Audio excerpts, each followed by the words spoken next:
Halo, hai anak-anak hebat. Terima kasih sudah mengklik video ini dan selamat datang di Jurnal Belajar. Assalamualaikum warahmatullahi wabarakatuh. Anak-anak, bagaimana kabar kalian? Semoga selalu dalam keadaan yang sehat ya. Hari ini kita akan belajar ringkasan materi tema 1, subtema 2, kelas 5. Anak-anak sudah siap? Yuk kita berdoa terlebih dahulu ya. Berdoa dimulai. Berdoa selesai. Materi kita yang pertama yaitu PPKN, tentang perilaku yang tidak sesuai dengan Pancasila. Perilaku yang tidak mencerminkan Pancasila dapat merugikan diri sendiri dan orang lain. Apa saja perilaku itu? Yang pertama, di lingkungan sekolah. Misalnya, memilih-milih teman, menyontek atau menjiplak pekerjaan teman, bertengkar atau membuat gaduh, mengejek kekurangan teman, tidak melaksanakan piket kelas. Anak-anak bisa menyebutkan contoh yang lain? Nanti dicari sendiri ya. Oke, kita lanjutkan di lingkungan rumah.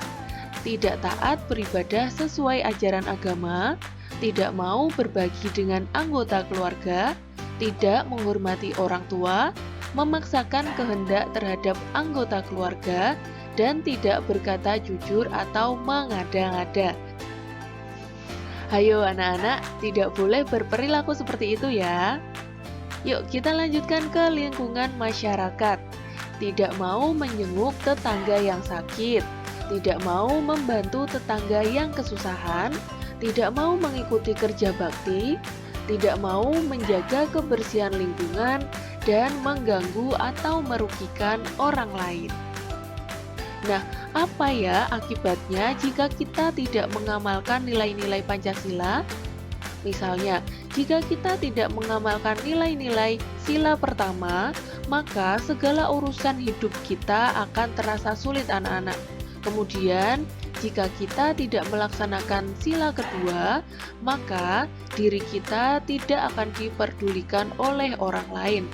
Selanjutnya, kehidupannya tidak rukun atau harmonis, tidak akan dihormati dan dihargai, dan tidak akan diperlakukan adil oleh orang lain. Anak-anak, kalau kita berbuat baik, pasti akibatnya akan baik juga untuk diri kita sendiri. Sebaliknya, kalau kita berbuat buruk, maka kita sendiri yang akan memetik hasilnya, yaitu keburukan. Nah, sekarang materi bahasa Indonesia tentang menentukan ide pokok. Coba sekarang anak-anak bacalah di dalam hati paragraf berikut ini ya.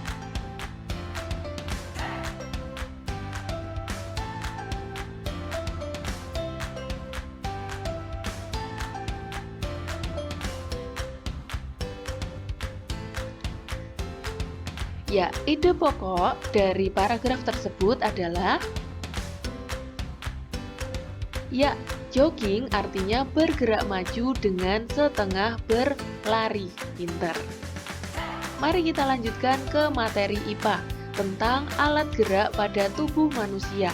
Alat gerak pada tubuh manusia dibagi menjadi dua anak-anak, yaitu rangka atau tulang, disebut juga dengan alat gerak pasif, dan juga ada otot, disebut juga dengan alat gerak aktif. Fungsi rangka adalah menentukan bentuk tubuh, menopang tubuh supaya dapat berdiri tegak, memproduksi sel darah merah dan sel darah putih, melindungi organ dalam, dan tempat melekatnya otot. Kemudian fungsi otot adalah menggerakkan tulang, menjaga stabilitas postur tubuh, menjaga postur tubuh, menunjang sirkulasi darah, membantu sistem pernapasan, pencernaan, dan lain-lain. Nah, coba perhatikan gambar berikut ini. Ini adalah gambar tulang anggota gerak manusia.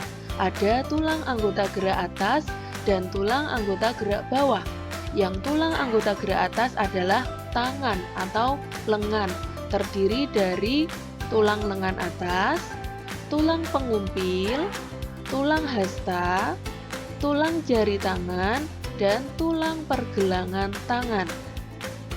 Tulang pengupil itu berada di dekat jempol, sedangkan tulang hasta berada di dekat jari kelingking.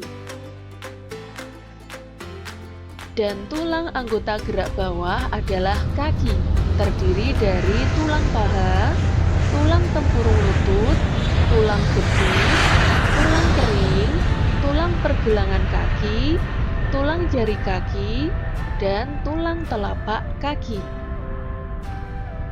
Nah, kalau otot dibagi menjadi 3 macam anak-anak. Ada otot polos, otot lurik, dan otot jantung.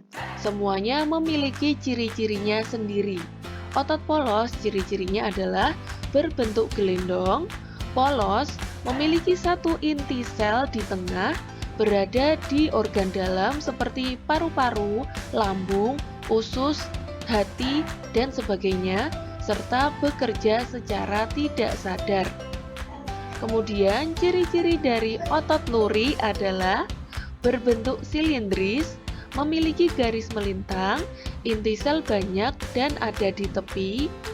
Otot lurik melekat di rangka, ada di lengan, perut, atau pipi. Kemudian bekerja secara sadar dan mudah lelah.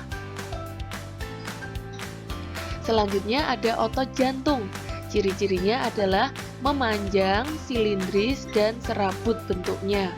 Memiliki garis melintang, inti sel banyak dan ada di tengah, serta bekerja secara tidak sadar atau terus-menerus. Macam-macam gerak otot. Ada fleksi atau menekuk dua tulang, dan ekstensi atau meluruskan tulang. Abduksi menjauhi garis tengah tubuh, sedangkan aduksi mendekati garis tengah tubuh. Eits, sebelum kita lanjutkan, Bu Rinda punya tebak-tebakan. Bebek apa yang kakinya 2? Kalau sudah ketemu jawabannya, silahkan ketikkan di kolom komentar ya. Kita lanjutkan. Gerak otot ada gerak pronasi, yaitu telapak tangan menghadap ke belakang atau ke bawah. Sedangkan gerak supinasi, telapak tangan menghadap ke depan atau ke atas. Seperti ini gambarnya. Yang ini pronasi, yang ini supinasi. Elevasi adalah menggerakkan tubuh ke atas, sedangkan depresi adalah menggerakkan tubuh ke bawah. Ada juga inversi, yaitu memutar telapak kaki ke dalam, dan eversi, yaitu memutar telapak kaki keluar. Dorsifleksi, yaitu mengangkat telapak kaki ke atas menuju tulang kering, sedangkan fleksi plantar adalah gerakan menekan kaki. Cara merawat otot. Yang pertama, menghindari gerakan berlebihan, kemudian melakukan peregangan, melakukan latihan rutin, memenuhi kebutuhan cairan atau air minum, mengonsumsi makanan bergizi, dan meringankan nyeri otot. Kita lanjutkan ke materi IPS, yaitu karakteristik geografis Indonesia. Indonesia adalah negara kepulauan terbesar di dunia. Sekitar 13.446 pulau menjadi bagian dari wilayah Indonesia.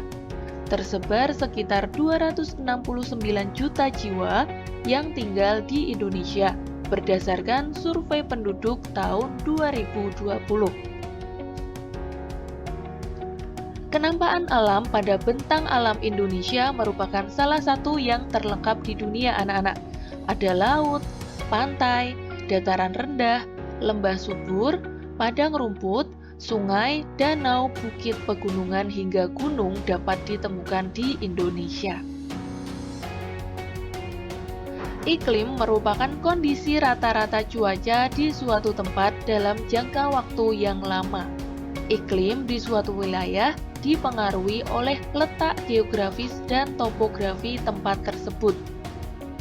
Indonesia terdiri atas iklim laut, iklim tropis, dan iklim musim. Keberagaman flora dan fauna di Indonesia dipengaruhi oleh 2 faktor. Ada faktor abiotik, yaitu iklim, tanah, dan air, dan faktor biotik yaitu manusia. Persebaran flora di Indonesia dibagi menjadi dua. Ada Indo-Malayan, meliputi wilayah Kalimantan, Sumatera, dan Bali, dan Indo-Australian, meliputi Sulawesi, Maluku, Nusa Tenggara, dan Papua. Persebaran fauna di Indonesia dibagi menjadi tiga. Ada Asiatis di bagian barat, Peralihan di bagian tengah, dan Australik di bagian timur. Fauna Asiatis dan Peralihan dipisahkan oleh garis Wallace, sedangkan fauna tipe Peralihan dan tipe Australik dipisahkan oleh garis Weber. Kita lanjutkan ke materi yang terakhir ya, yaitu SPDP, tentang membuat sampul buku. Sampul buku dibagi menjadi dua jenis anak-anak, yaitu sampul buku berbasis ilustrasi dan sampul buku berbasis tulisan. Contohnya seperti ini. Ini adalah sampul buku berbasis ilustrasi karena lebih menonjolkan ilustrasi atau gambar daripada tulisannya. Kemudian sampul buku berbasis tulisan contohnya seperti ini. Biasanya dapat kita temukan pada kamus yang lebih menonjolkan tulisan daripada gambar. Nah, sekian dulu perjumpaan kita pada kesempatan kali ini. Terima kasih sudah menonton sampai akhir. Wassalamualaikum warahmatullahi wabarakatuh.